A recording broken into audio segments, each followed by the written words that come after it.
Assalamualaikum warahmatullahi wabarakatuh. Selamat pagi Bu Yuliani. Waalaikumsalam warahmatullahi wabarakatuh. Selamat pagi Pak Sukma. Bagaimana kabarnya, sehat? Alhamdulillah sehat. Semoga panjenengan juga seperti itu. Ya, alhamdulillah Bu. Ya. Rasanya gimana Bu hari ini?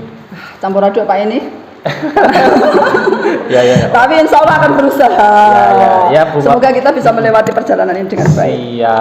Oke Bu Yuliani, nanti kita akan melaksanakan praktek kucing. Iya. Ya, jadi di sini saya sebagai observer. Iya. Saya minta izin kepada Bu Yuliani, nanti tugas saya itu mengamati, mendengarkan dan melakukan penilaian terhadap praktek kucing Bu Yuliani terhadap Pak Bayu sebagai kucingnya, ya. Dan nanti saya akan memberikan beberapa pertanyaan terkait observasi ini. Iya. Bisa dimulai Bu Yuliani, ya. Siap. Yang pertama saya ingin menanyakan tentang kegiatan coaching ini nanti, yaitu tentang kompetensi kucing. Ini nanti yang ingin dikembangkan dari Bu Yuliani apa ya? Ya. Begini Pak Sukma, di dalam pembelajaran atau kegiatan coaching itu kan ada 3 kompetensi yang memang harus dimiliki, yaitu bagaimana bisa menjadi pendengar yang baik, kemudian kita bisa menjadi kehadiran penuh dengan charge-nya, kemudian yang ketiga adalah kita dapat memberikan pertanyaan berbobot. Menurut saya ingin mengembangkan pada menjadi pendengar yang baik. Oh gitu. Jadi dari ketiga kompetensi itu nanti yang akan diprioritaskan atau lebih spesifiknya di yang apa tadi Bu? Pendengar kompetensi yang baik. Menjadi pendengar yang baik. Ya. Oke. Terus berikutnya Bu, dari untuk penilaian, bagaimana penilaian terhadap Bu Yuliani sendiri terhadap apa yang akan dikembangkan ini? Jadi maksudnya seperti ini. Kenapa kok kucing ini perlu dilakukan dari Bu Yuliani? Iya. Terima kasih Pak Sukma. Menurut saya di sini yang pertama dalam kegiatan kucing ini, saya tujuan utamanya yaitu ingin membantu teman tentunya dalam kita hidup itu akan bermakna apabila kita bermanfaat bagi orang lain. Itu tujuan utamanya. Bukan kita merasa sempurna, tidak, tapi paling tidak bila kita bisa membantu teman untuk mengatasi sebuah solusi itu menjadi sesuatu yang berharga tentunya. Yang kedua, itu di sini saya mau belajar untuk menjadi pendengar yang baik, karena sejujurnya selama ini saya merasa pada tahap ini kemungkinan karena itu saya modelnya tipe cerewet, jadi saya cenderung banyak bercerita dibandingkan mendengarkan. Dan saya ingin belajar melalui kegiatan kucing ini, saya ingin menjadi pendengar yang baik yang bisa memberikan masukan, bisa memberikan sesuatu, bisa menggali permasalahan teman agar beliaunya dapat menemukan sendiri permasalahan yang beliau miliki sekaligus juga solusinya. Seperti itu. Jadi yang disampaikan Bu Yuliani nanti sudah termasuk harapan-harapan dari kegiatan ini nanti ya. Iya, tentunya seperti itu. Saya sangat berharap apa yang saya lakukan bersama dengan lawan siapapun yang akan menjadi pendengar dengan saya itu nanti bisa menemukan sendiri solusinya. Seperti itu. Ada harapan lain Bu Yuliani dari praktek kita nanti? Sementara itu Pak, karena itu saja menurut saya sesuatu yang luar biasa apabila saya bisa melakukannya dengan baik. Oke, kita berproses ya Bu ya, sama-sama berproses. Betul. Oke, baik Bu Yuliani, mungkin itu saja pertanyaan sebelum kita melaksanakan kegiatan kucing. Dan sekali lagi saya mohon izin ya Bu Yuliani untuk melakukan pengamatan, penilaian, dan nanti saya akan menyampaikan hasil proses kucing. Iya. Monggo Bu Yuliani. Terima kasih Pak waktunya yang sudah diberikan Pak Bayu. Selamat pagi. Iya, sehat tentunya. Alhamdulillah. Pak Bayu, kemarin itu saya terima pesan dari panjenengan. Kelihatannya panjenengan pengen berbagi cerita, bercurhat dengan saya. Iya. Apa Pak Bayu kira-kira yang pengen disampaikan dengan saya?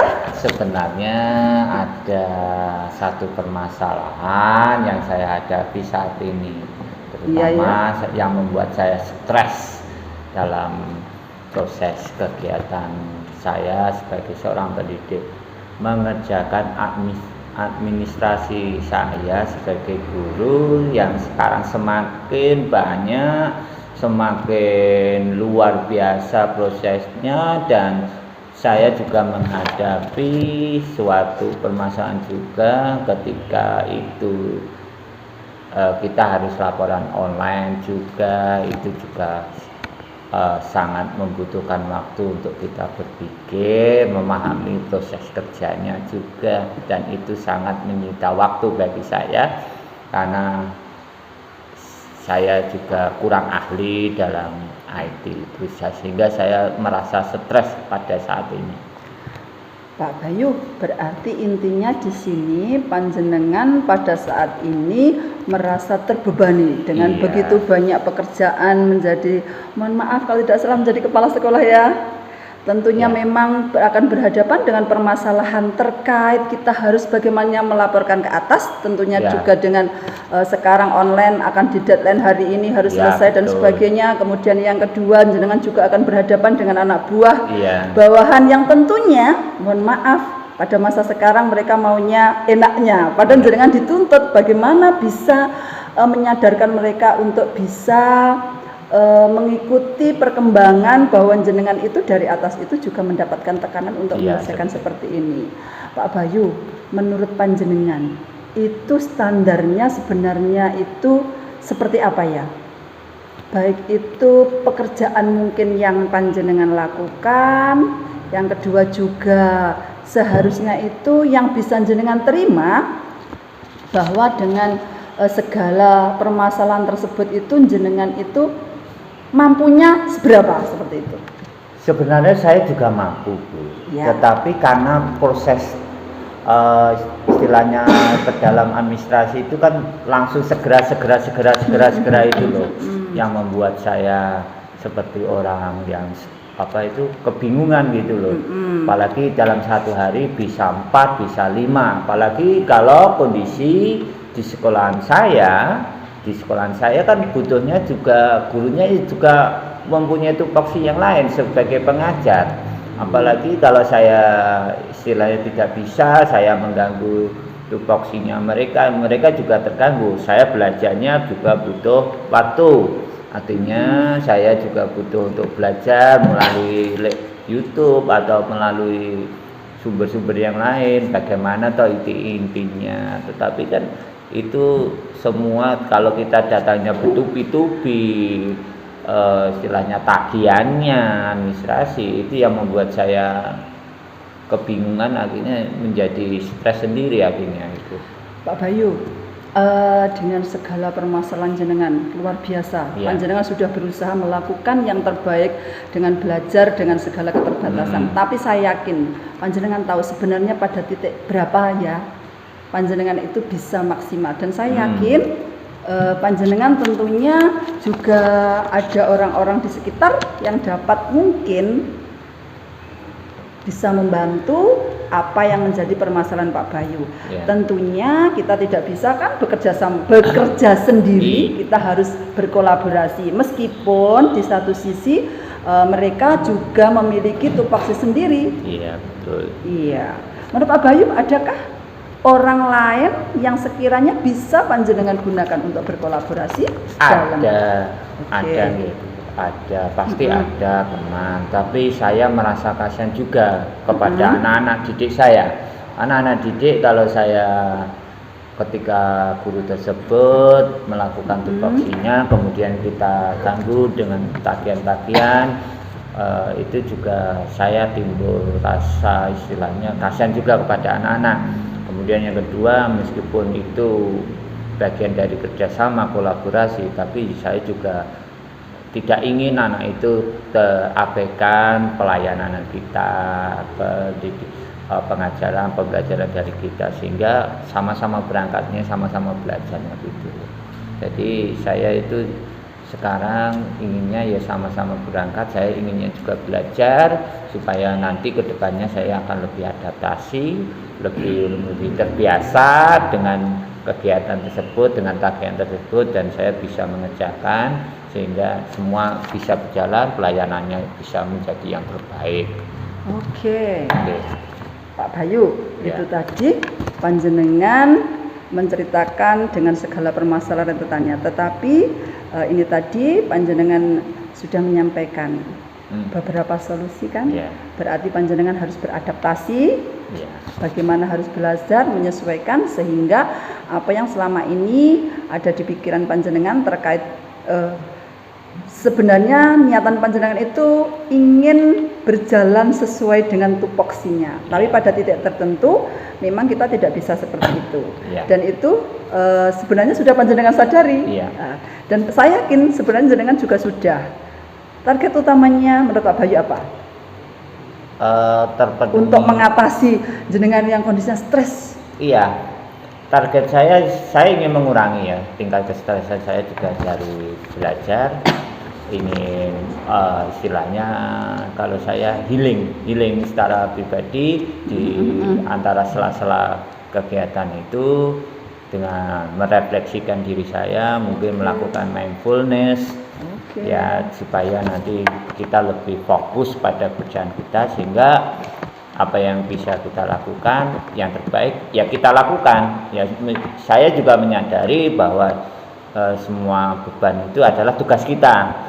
Sehingga mau nggak mau kita sebagai pengajar meskipun kita selain mengajar, mendidik, kita juga harus memenuhi persyaratan-persyaratan atau memenuhi tagihan-tagihan beban administrasi yang diinginkan oleh pemerintah, oleh dinas supaya nanti bisa berjalan beriringan, berkesinambungan dan mungkin meningkatkan kualitas yang ada di sekolah kita lebih baik lagi. Kemudian saya juga sering melakukan komunikasi dengan rekan sejawat supaya nanti lebih saya intens, lebih baik daripada sebelumnya. Oke, luar biasa Pak Bayu. Tadi jenengan sudah banyak cerita terkait bagaimana harapan dan berbagai macam rencana yang mau jenengan lakukan terkait untuk mengurangi paling tidak itu beban di otak kita bahwa sebenarnya kita itu pengen menyelesaikan tugas. Tetapi faktanya karena berhubungan dengan orang banyak dan itu berkaitan dengan hal-hal yang berhubungan dengan orang lain tentunya tidak semudah itu. Pak Bayu, kira-kira jenengan tadi kan mau melaksanakan mindfulness, mau healing dan sebagainya. Itu kira-kira kapan mau dilakukan? Kalau saya kan sistem mindfulness-nya berbeda dengan teman-teman. Saya tidak keluar, mungkin saya merenung di dalam satu ruang, mengambil napas, ambil napas, keluarkan itu supaya kita lebih tenang. Kalau seperti kita kontemplasi ya, bahwa sebelum kita melakukan pekerjaan supaya nanti kita bisa melaksanakan tugas dengan hasil yang positif ya. Nanti selain itu kita bisa istirahat sejenak, mungkin kita bisa untuk saling berpergian ke tetangga sebentar, ngopi ataupun pergi ke warung supaya nanti pikirannya lebih refresh. Jadi tidak kita fokus pada pekerjaan kita yang ada di kantor gitu. Iya Pak Bayu, dan tidak apa-apa tadi. Kalau jenengan ngendikan, aduh kalau saya itu healingnya, mindfulnessnya berbeda. Memang kita kan berbeda-beda dan itu adalah keunikan dari kita. Dan itu tidak apa-apa jenengan lakukan. Dan saya sangat menunggu di kesempatan lain nanti dari hasil apa yang sudah panjenengan lakukan itu perkembangannya seperti apa. Siap nggak Pak Bayu? Siap Pak. Oke, terima kasih banyak dan saya sangat berterima kasih panjenengan sudah memberikan paling tidak gambaran bagaimana dengan posisi sebagai kepala sekolah itu ternyata permasalahannya luar biasa dan itu juga menjadikan ilmu bagi saya. Dan saya juga terima kasih jenengan sudah percaya dengan saya dan melakukan kegiatan refleksi ini bersama dengan saya. Terima kasih ya Pak Bayu, saya tunggu cerita baiknya, berita baik tentang kemajuan Pak Bayu di lain waktu. Terima kasih, sama-sama. Terima kasih. Assalamualaikum warahmatullahi wabarakatuh Pak Bayu. Waalaikumsalam. Ini luar biasa sekali untuk praktek kegiatan kucing hari ini. Terima kasih. Bu Yani dan Pak Bayu bagaimana perasaannya Bu Yani, perbedaannya setelah melakukan proses kucing tadi dengan sebelumnya? Tentu saja saya merasa lebih ada pengalaman Pak, karena jujur sebelumnya saya belum pernah melakukan kegiatan coaching ini secara berhadapan, masih menggunakan dunia maya. Tentunya juga akan berbeda, apalagi beliau seorang kepala sekolah. Tapi saya rasa ini kelihatannya Bu Yani sudah terbiasa berdialek atau berdialog dengan orang lain, baik itu yang lebih muda atau yang sepanjang atau yang seperti kita hormati. Terus dari kegiatan tadi Bu, tadi kan sudah melakukan coaching dengan Iya. Pak Bayu. Mestinya kan ada penampilan atau performa dari Bu Yuliani yang mungkin perlu ditingkatkan. Ada nggak berarti? Kalau menurut saya, tadi yang jadi target utama saya adalah saya ingin menjadi pendengar yang baik. Dan itu sudah berusaha saya fokuskan bagaimana saya bisa mendengarkan dan saya bisa menggali apa yang ada di pikiran Pak Bayu untuk disampaikan sehingga beliaunya juga menemukan solusi sendiri. Oh iya sih. Mungkin yang perlu saya tingkatkan adalah bagaimana saya bisa berkomunikasi dengan baik. Artinya di sini terbiasa. Jadi perlu banyak latihan untuk melakukan kegiatan coaching seperti itu. Oke, berarti itu tadi penilaian terhadap diri sendiri ya, Iya, termasuk betul refleksi sekali, ya. Oke, dan berikutnya ini Bu, saya ingin menyampaikan hasil dari observasi saya Ya, dengan permasalahan yang dialami oleh Pak Bayu itu tadi tentang stres ya Pak Bayu pada iya, kondisi administrasi. beliau yang karena tertekan oleh begitu banyak job. iya, karena saya Dari bawah, dari atas, dari samping semuanya. selain menjadi guru harus memenuhi tanggung jawab administrasi. Iya, betul. Nah, terus catatan saya Bu Yuliani Iya, Pak. luar biasa Bu. Ya, Terima penyampaian Bu kasih. Yuliani sudah sangat bagus, adem, teduh, ramah, menjadi pendengar yang baik dan menyampaikan pertanyaan-pertanyaan itu kreatif dan berbobot kepada kucinya. Dan untuk tekniknya alur Tirta tadi juga sudah muncul semua, mulai dari tujuan, identifikasi, rencana aksi sampai ke tanggung jawabnya. Dan satu lagi, bila ini tidak ada kalimat yang menjudge kuci atau yang memberi langsung justice seperti itu ya. Terus ini Bu, berikutnya saya ingin memberikan pertanyaan setelah saya mengerti tadi. Mungkin ada rencana tindak lanjut dari Bu Yani? Iya, Pak Sukma, tentu saja karena saya sudah melakukan kegiatan seperti ini, tentunya saya ingin melakukan praktek coaching seperti ini. Seperti yang saya sampaikan tadi, saya perlu banyak belajar, artinya perlu banyak melakukan dengan beberapa orang. Karena saya guru, tentunya saya akan melakukan dengan murid, utamanya seperti itu. Karena kita di sekolah tentunya banyak permasalahan terkait murid. Yang kedua, itu dengan rekan sejawat, yang artinya kalau rekan sejawat kita sesuai dengan keinginan beliau. Tapi kalau dengan murid tentunya kita yang bisa mendekati. Dan kemungkinan yang akan sering kita lakukan adalah dengan murid. Karena kita yang tahu dia bermasalah dan kita mencoba untuk menyelesaikan masalah mereka. Seperti itu. Oh iya. Terus ini Bu, tadi kan kita diskusi juga, mungkin ada bayangan. Tadi kan Bu Yani menilai pada diri sendirinya bahwa menjadi pendengar yang baik. Jadi kan masih ada 3 tentang kehadiran penuh dan pertanyaan berbobot. Nah, itu ada bayangan nggak untuk meningkatkan performa itu? Tentu saja ada Pak. Kenapa saya tadi kok memilih itu? Karena kecenderungan saya, biasanya saya itu akan terbawa alur ketika lawan bicara saya menyampaikan sesuatu, apalagi itu berkaitan dengan hati. Alhamdulillah ini tadi Pak Bayu yang disampaikan bukan dengan hati, tapi dengan perasaan, sehingga saya tidak terbawa alur beliau untuk saya berpendapat, saya mengungkapkan ide-ide seperti itu. Jadi meskipun di situ tidak merupakan target utama, tentunya saya juga berusaha untuk meningkatkan pada kehadiran penuh sama pertanyaan berbobot. Karena ketika dihadapkan pada permasalahan yang berkaitan dengan perasaan, itu yang akan menguji saya bagaimana saya bisa menjadi seorang coach yang sesungguhnya. Seperti itu. Ya, itu tadi ya Bu Yani ya. Terus ya ini Bu, hasil dari pengamatan tadi insya Allah akan saya catat juga di form supervisi akademik. Siapa? Sebagai penutup, saya ucapkan sukses kepada Bu Yani dan Pak Bayu. Semoga ke depan kita bisa lebih baik lagi. Terima kasih. Dan mohon maaf apabila tadi saya dalam mengobservasi pengamatan penilaian kurang tidak berkenan. apa-apa. Dan itu tugas panjenengan untuk menilai saya. Sekali lagi terima kasih. Mohon maaf Bu Yani ya. Iya, terima kasih. Assalamualaikum warahmatullahi wabarakatuh. Waalaikumsalam warahmatullahi wabarakatuh.